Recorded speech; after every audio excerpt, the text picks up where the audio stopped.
Assalamualaikum warahmatullahi wabarakatuh. Shalom, Om Swastiastu, Namo Buddhaya, Salam Kebajikan. Salam sejahtera bagi kita semua. Perkenalkan, kami dari kelompok 1 ingin mempresentasikan dari bab 9 dan bab 10. Saya awali dari bab 9, yaitu merancang organisasi yang adaptif. Berikut nama-nama anggota dari kelompok kami. Yang pertama dengan saya sendiri, yaitu Ramadhani Artikulasi dengan NPM 067. Selanjutnya ada Stephanie Meliza dengan NPM 163.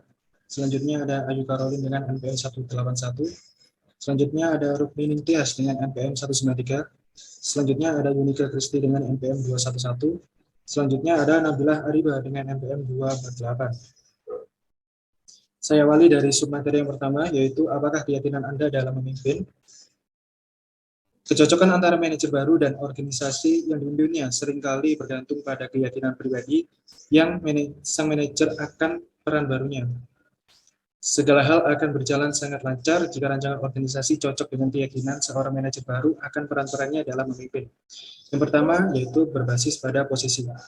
Keyakinan yang paling kompeten dan loyal lah yang dapat ditempatkan dalam posisi pemimpin, di mana orang tersebut mengemban tanggung jawab dan wewenang untuk kelompok atau organisasinya. Yang kedua, yaitu tidak hierarkis.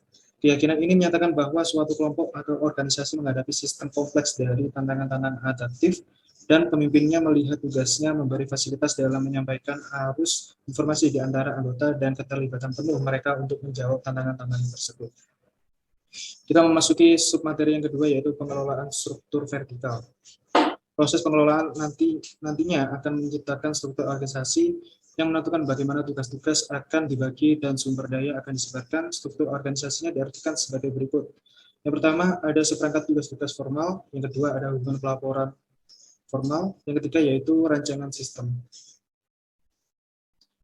Spesialisasi kerja. Yang pertama, yaitu ada kadar yang digunakan untuk membagi-bagi tugas-tugas organisasi menjadi pekerjaan-pekerjaan yang lebih spesifik.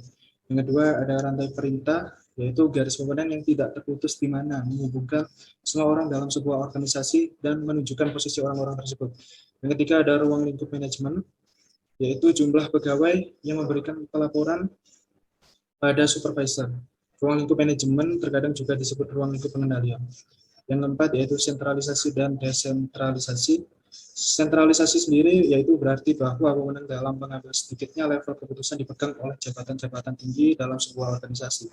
Sedangkan desentralisasi sendiri adalah wewenang dalam mengambil keputusan diturunkan pada tingkatan-tingkatan jabatan yang lebih rendah.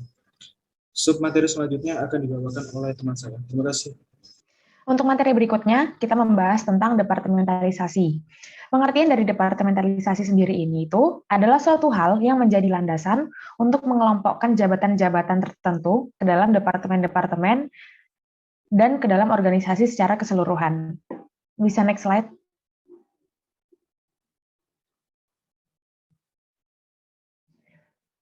Pendekatan-pendekatannya itu ada 5 macam. Yang pertama adalah pendekatan fungsional vertikal.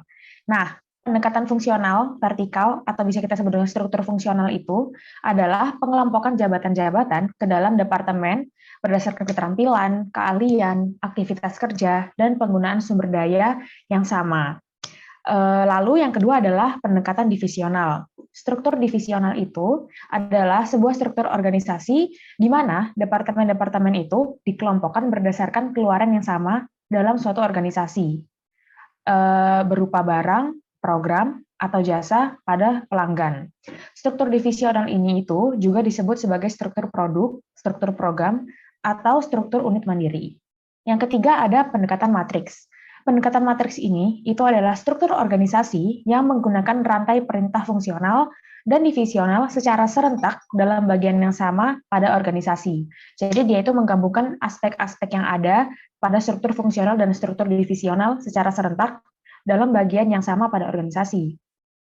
Yang keempat ada pendekatan tim. Nah, pendekatan tim itu gunanya adalah dapat memberikan cara bagi para manajer untuk mendelegasikan wewenang dan memberikan tanggung jawab pada pekerja tingkat yang lebih rendah, serta menjadi lebih fleksibel dan responsif dalam lingkungan global yang penuh persaingan ini. Dan yang terakhir adalah pendekatan jaringan virtual. Pendekatan jaringan virtual ini adalah struktur organisasi yang memisahkan fungsi-fungsi besar ke dalam perusahaan-perusahaan yang berbeda di mana dihubungkan oleh sebuah organisasi dengan kantor pusat kecil. Nah, cara kerja organisasi ini itu dapat dipandang sebagai pusat yang dikelilingi oleh jaringan para ahli di sekitarannya. Bisa next slide? Sekarang kita membahas tentang kelebihan dan kekurangan dari setiap struktur yang kita bahas tadi.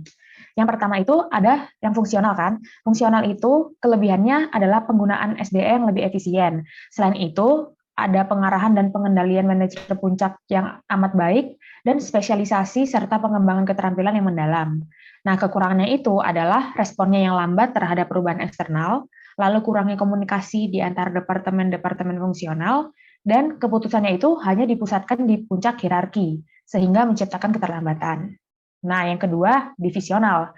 Divisional itu mempunyai kelebihan, yaitu memiliki koordinasi yang baik di antara departemen-departemen fungsionalnya. Selain itu, ada kelebihannya, yaitu responnya dia sangat cepat, dan dia juga memperhatikan kebutuhan pelanggan.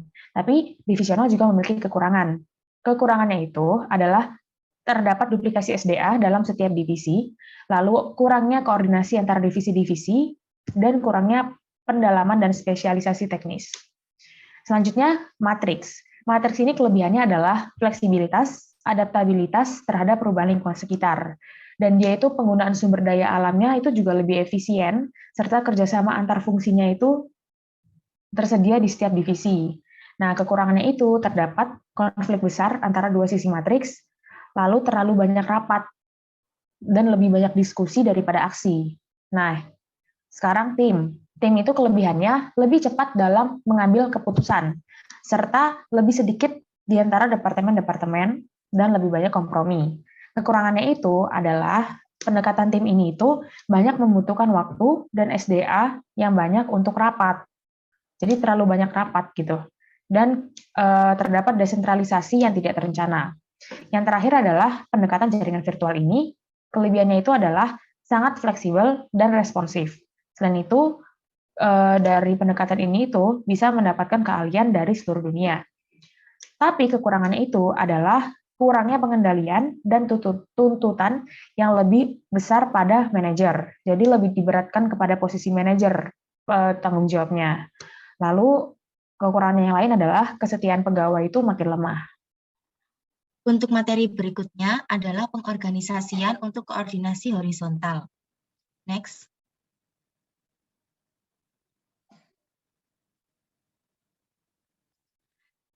Pentingnya koordinasi. Koordinasi mengacu pada kualitas kolaborasi di antara departemen. Tanpa adanya koordinasi, bagian-bagian perusahaan tidak akan bergerak dengan selaras, sehingga akan menimbulkan permasalahan dan juga konflik. Kemudian, banyak juga organisasi yang membangun departemen teknologi informasi untuk mengelola perkembangbiakan sistem informasi baru. Ketika suatu perusahaan menambah jabatan dan departemen untuk memenuhi kebutuhan mereka yang berubah-ubah, perusahaan tersebut akan makin kompleks dengan ratusan jabatan dan departemen yang mengerjakan aktivitas-aktivitas yang sangat beragam. Kemudian, manajer senior juga harus mencari cara untuk meningkatkan semua departemen.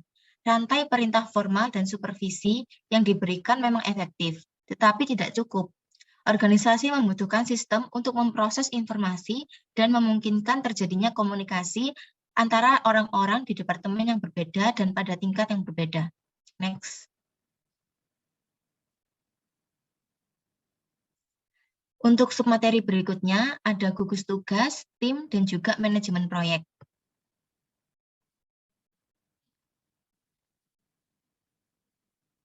Untuk peranannya sendiri, gugus tugas merupakan tim atau komite sementara yang dibuat untuk menyelesaikan permasalahan jangka pendek yang terdiri atas beberapa departemen.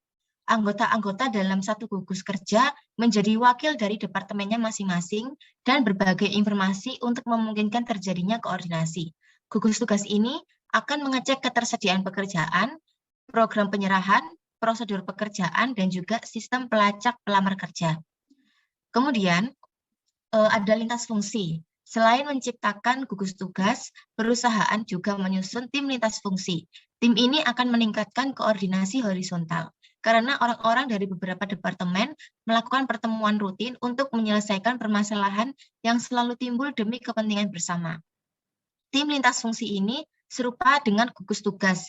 Hanya saja tim ini bekerja untuk mengatasi permasalahan yang terus ada dan bukan permasalahan sementara. Tim ini pun mungkin akan bertahan selama bertahun-tahun. Nah, para anggota tim ini itu berpikir dengan pola bekerja sama demi kepentingan bersama daripada kepentingan masing-masing. Kemudian yang terakhir ada manajer proyek. Perusahaan juga menggunakan manajer proyek ini untuk meningkatkan koordinasi antara departemen-departemen fungsional. Manajer proyek sendiri merupakan orang yang bertanggung jawab untuk mengoordinasi aktivitas-aktivitas beberapa departemen untuk menyelesaikan proyek tertentu. Manajer proyek ini merupakan peranan penting karena banyak organisasi mengubah strukturnya dengan menciptakan struktur baru dan mengerjakan proyek dengan susunan orang-orang dan organisasi yang berubah-ubah. Next. Berikut adalah bagan atau struktur dari hubungan manajer proyek dengan departemen lainnya. Manajer proyek berada di sisi peta untuk menunjukkan wewenangnya atas proyek, tetapi bukan atas orang-orang yang ditugaskan untuk mengerjakan proyek tersebut.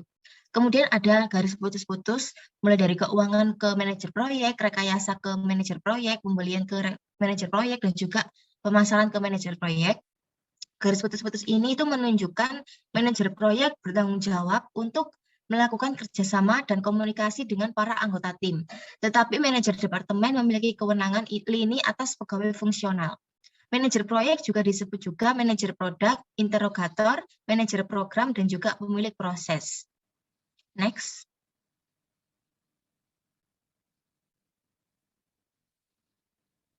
Untuk submateri berikutnya ada rekayasa ulang. Rekayasa ulang sendiri ini adalah perancangan ulang proses bisnis untuk dilakukan secara radikal. Untuk mendapatkan peningkatan harga, kualitas, dan juga layanan, serta kecepatan. Karena fokus rekayasa ulang ini adalah terhadap proses daripada fungsi, rekayasa ulang umumnya akan cenderung mengubah struktur vertikal yang kuat menjadi koordinasi horizontal yang lebih kuat, serta fleksibilitas yang lebih besar dalam merespons perubahan-perubahan di lingkungan usaha. Kemudian, rekayasa ulang ini juga mengubah pola pikir manajer dalam menyelesaikan pekerjaan daripada memfokuskan diri terhadap pekerjaan-pekerjaan sempit yang dikelola ke dalam departemen-departemen fungsional yang berbeda. Dan yang terakhir, rekayasa ulang ini seringkali menimbulkan perubahan ke arah struktur horizontal berbasis tim. Semua yang bekerja dalam suatu proses memiliki aksen yang mudah terhadap sesamanya, sehingga mereka dapat dengan mudah berkomunikasi dan mengkoordinasikan usaha mereka, berbagi pengetahuan, dan juga memberikan nilai pada pelanggan. Untuk materi berikutnya, saya serahkan kepada pemateri selanjutnya. Materi selanjutnya adalah bab 10 tentang mengelola perubahan dan inovasi. Next. Apakah Anda sudah inovatif? Inovatif sendiri memiliki arti kemampuan seseorang untuk mendayagunakan pemikiran dan keahliannya agar menghasilkan karya baru. Inovatif sendiri adalah sebuah sikap yang harus dimiliki seseorang untuk berkembang dengan hal yang lebih besar, terutama pada dunia persaingan bisnis. Sikap inovatif ini sendiri sangat dibutuhkan dari seseorang untuk menguntungkan suatu perusahaannya. Next. Inovasi dan tempat kerja yang berubah-ubah. Inovasi sendiri memiliki arti proses penemuan suatu hal yang baru yang belum pernah ada sebelumnya. Inovasi sangat berkaitan dengan inovatif. Jika inovatif adalah pemikirannya, namun inovasi adalah proses perubahannya. Sehingga perubahan-perubahan ini akan terjadi seiring berkembangnya zaman.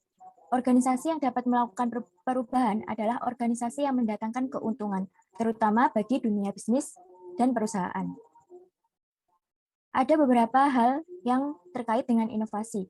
Yang pertama adalah produk dan teknologi baru. Yang kedua adalah mengubah hal-hal tertentu. Produk dan teknologi baru ini merupakan area vital bagi inovasi.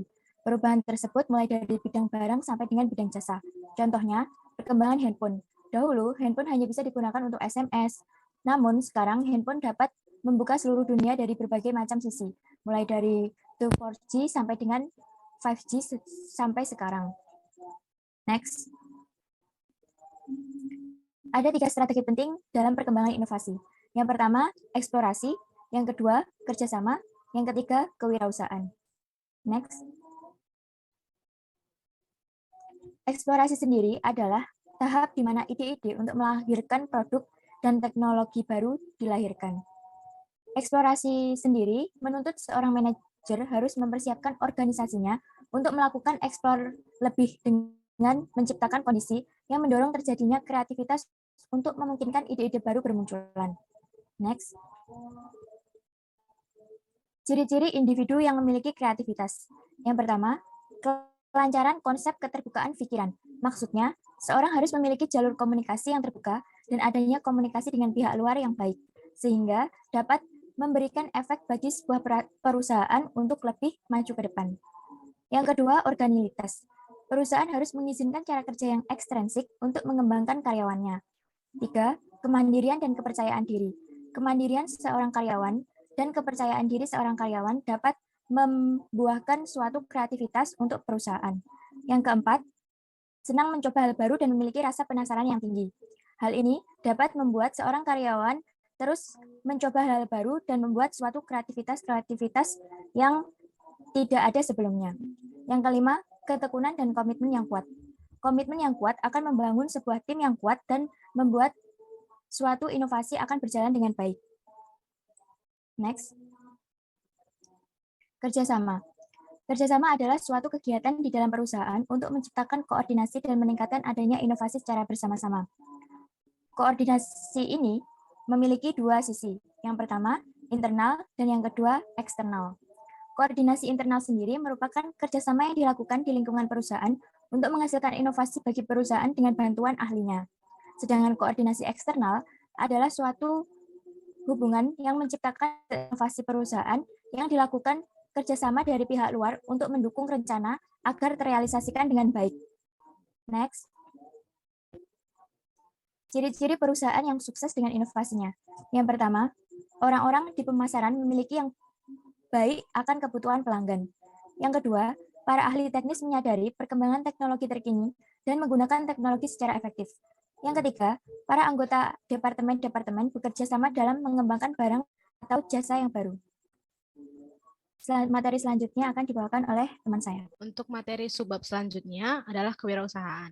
Seorang investor akan menghasilkan sebuah ide baru dan memahami nilai teknis ide tersebut. Tetapi ia tidak memiliki kemampuan maupun kepentingan untuk mengusung ide tersebut agar diterima oleh orang-orang di perusahaan. Cara untuk memfasilitasi kewirausahaan adalah dengan tim usaha baru atau new venture team. Tim usaha baru adalah unit yang terpisah dari semua unit organisasi yang bertanggung jawab untuk menciptakan dan memulai sebuah inovasi besar.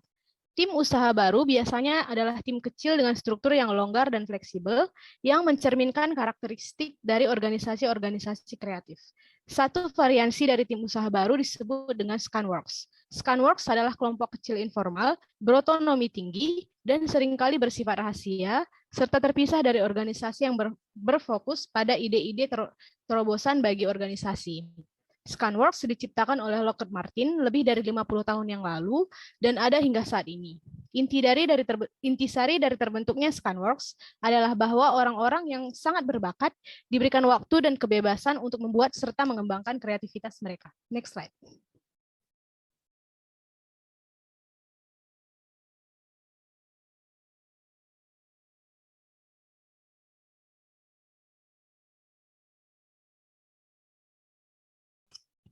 Selanjutnya adalah mengubah orang-orang dan budaya. Semua perubahan yang berhasil juga melibatkan perubahan pada orang-orang dan budaya. Perubahan yang terjadi pada orang-orang dan budaya berhubungan dengan pola pikir para pegawai merupakan perubahan mindset.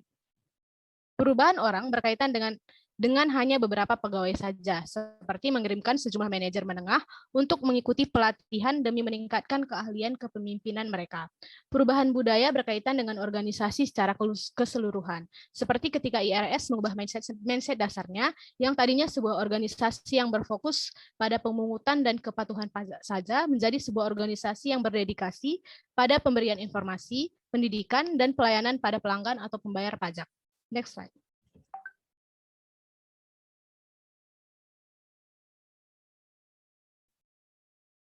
Selanjutnya adalah pelatihan dan pengembangan. Pelatihan adalah pendekatan yang paling sering digunakan dalam mengubah mindset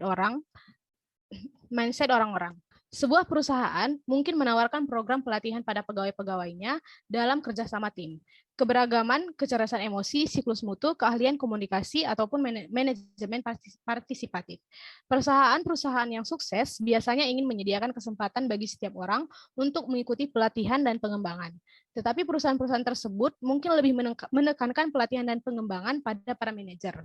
Karena menurut mereka, sikap dan perilaku manajer akan memberikan pengaruh pada orang-orang di seluruh organisasi dan membawa organisasi pada perubahan budaya.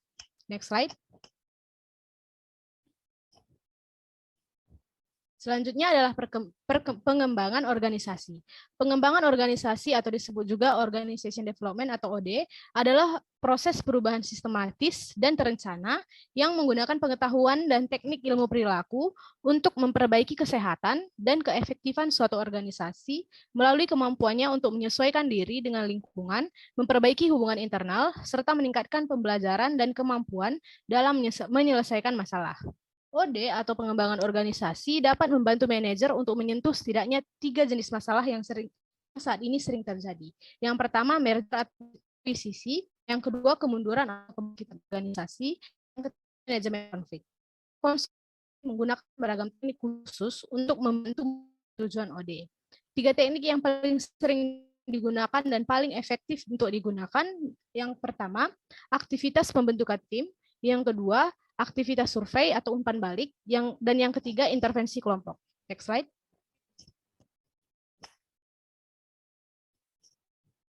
Materi yang keempat adalah melaksanakan perubahan.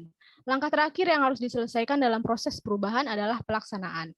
Sebuah ide baru dan kreatif tidak akan mendatangkan keuntungan bagi organisasi jika tidak direalisasikan dan digunakan dengan baik. Untuk mengelola proses pelaksanaan, para manajer harus menyadari alasan-alasan mengapa orang-orang menolak perubahan dan menggunakan teknik-teknik untuk memperoleh kerjasama dari para pegawai. Perubahan-perubahan yang besar dan menyeluruh dapat secara khusus bersifat menantang. Next slide.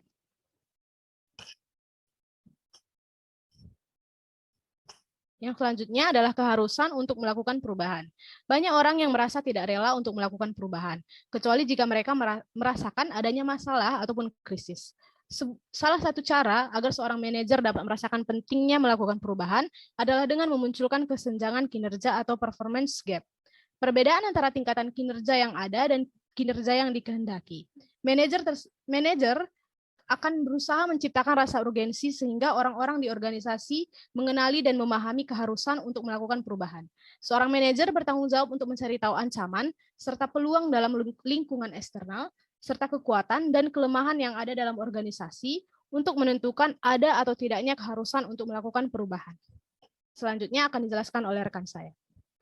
Materi selanjutnya tentang penolakan terhadap perubahan, antara lain 1. Adanya kepentingan pribadi. Masyarakat biasanya menolak perubahan yang dirasakan bertentangan dengan kepentingan pribadi mereka. Misalnya, perubahan yang diajukan di bidang rancangan kerja, teknologi, dan struktur akan berakibat pada meningkatnya beban kerja para pegawai atau hilangnya kekuasaan, prestise, bayaran, dan keuntungan, serta rasa takut terhadap munculnya kerugian bagi diri sendiri adalah rintangan terbesar untuk melakukan perubahan dalam organisasi. Kedua, kurangnya pemahaman dan kepercayaan. Beberapa pegawai seringkali tidak mempercayai maksud di balik sebuah perubahan dan tidak memahami maksud yang sebenarnya dari digagasnya sebuah perubahan. Ketiga, ketidakpastian adalah kurangnya informasi tentang kejadian di masa yang akan datang dan dianggap sebagai ancaman oleh para pegawai yang memiliki pengertian rendah terhadap perubahan dan ketakutan kalau segala hal akan berjalan di luar kebiasaan, sehingga mereka tidak mengetahui bagaimana sebuah perubahan akan berdampak bagi mereka, dan khawatir jika diri mereka tidak mampu memenuhi tuntutan gaya kerja atau teknologi yang baru. Keempat, penilaian dan tujuan yang berbeda. Masyarakat yang menolak sebuah perubahan adalah orang yang akan merasakan dampak dari perubahan tersebut, menilai perubahan tersebut secara berbeda dengan pandangan juara ide atau kelompok usaha baru. Pihak yang menjadi kritikus seringkali menyuarakan ketidaksetujuan yang masuk akal terhadap keuntungan yang diusung suatu perubahan. Hal terbaik yang dilakukan oleh para manajer adalah mendiagnosis alasan tersebut dan merancang strategi untuk memperoleh penerimaan dari semua pihak. Sedangkan strategi untuk menghadapi penolakan terhadap perubahan tersebut terdiri dari dua pendekatan, yaitu analisis penolakan dengan teknik tumpuan bidang dan penggunaan taktik implementasi selektif untuk mengatasi penolakan. Yang pertama yang saya jelaskan adalah analisis tumpuan bidang. Berasal dari karya Kurt Lewin yang menyatakan bahwa perubahan adalah hasil dari kompetensi antara kekuatan penggerak dan kekuatan penahan, di mana kekuatan penggerak dianggap sebagai permasalahan atau peluang yang memberikan motivasi untuk melakukan perubahan dalam diri organisasi. Sedangkan kekuatan penahan terdapat berbagai rintangan yang menghalangi perubahan seperti kurangnya sumber daya, penolakan dari manajer menengah, dan tidak cukupnya keterampilan yang dimiliki pegawai. Ini adalah gambaran dari analisis tumpuan bidang pada sistem just-in-time atau JIT. Sebuah analisis yang dilakukan adalah sistem pengangkutan menunjukkan bahwa pengiriman dengan menggunakan truk memberikan fleksibilitas dan kecepatan yang dibutuhkan untuk menjadwalkan kedatangan persediaan pada waktu yang telah ditentukan. Permasalahan susunan fasilitas diatasi dengan menambah 4 dok pemuatan yang baru, keterampilan pekerja yang tidak sesuai dihadapi dengan program pelatihan untuk menginstruksi para pekerja dalam metode GIT dan dalam perakitan produk dengan bagian tidak terperiksa. Selain itu, penolakan dari serikat pekerja dihadapi dengan dibuatnya kesepakatan untuk menugaskan kembali pekerja yang tidak lagi dibutuhkan dalam merawat persediaan untuk bekerja di pabrik lainnya. Dengan berkurangnya kekuatan penahan, kekuatan penggerak menjadi cukup untuk memungkinkan dilaksanakannya sistem GIT. Pendekatan yang kedua yaitu taktik-taktik pelaksanaan. Ada 5. 1. Komunikasi dan edukasi. Di mana komunikasi perlu dilakukan dari hati ke hati dan memberitahukan fakta, sehingga orang lebih cenderung mengubah perilaku ketika mereka mengerti alasan rasional untuk melakukan perubahan. Sedangkan edukasi sangat penting dilakukan ketika perubahan tersebut terdiri atas pengetahuan teknis dan penggunanya tidak begitu mengenali ide perubahan yang diusung. Kedua, partisipasi. Melibatkan pihak pengguna dan pihak yang menolak perubahan dalam merancang suatu perubahan. Pendekatan ini akan memakan banyak waktu, tetapi hasilnya akan memuaskan karena pengguna akan memahami dan menjadi berkomitmen terhadap perubahan tersebut. Ketiga, negosiasi adalah cara yang lebih formal dalam mencapai suatu kerjasama menggunakan tawar-menawar untuk memenangkan penerimaan atau persetujuan terhadap perubahan yang dikehendaki. Terkadang terdapat perusahaan yang memiliki serikat pekerja yang kuat, sehingga seringkali harus melakukan negosiasi dengan serikat pekerja untuk merundingkan perubahan yang hendak dilaksanakan, dan perubahan tersebut menjadi bagian dari kesepakatan kontrak serikat pekerja. Keempat, paksaan. Artinya, manajer menggunakan kekuasaan formalnya untuk memaksa para pegawai untuk melaksanakan perubahan. Kalau para pihak penolak enggan, mereka akan kehilangan penghargaan dan pekerjaan. Dalam banyak kasus, pendekatan ini tidak boleh digunakan. Tetapi, paksaan dapat berguna dalam situasi krisis, di mana menuntut respon yang cepat. Dan kelima, dukungan manajemen puncak. Adanya dukungan nyata dari manajemen puncak akan membantu mengatasi penolakan terhadap perubahan, karena dukungannya menandakan bahwa perubahan yang diusung adalah hal yang sangat penting bagi organisasi. Sekian presentasi dari kelompok kami. Terima kasih. Wassalamualaikum warahmatullahi wabarakatuh.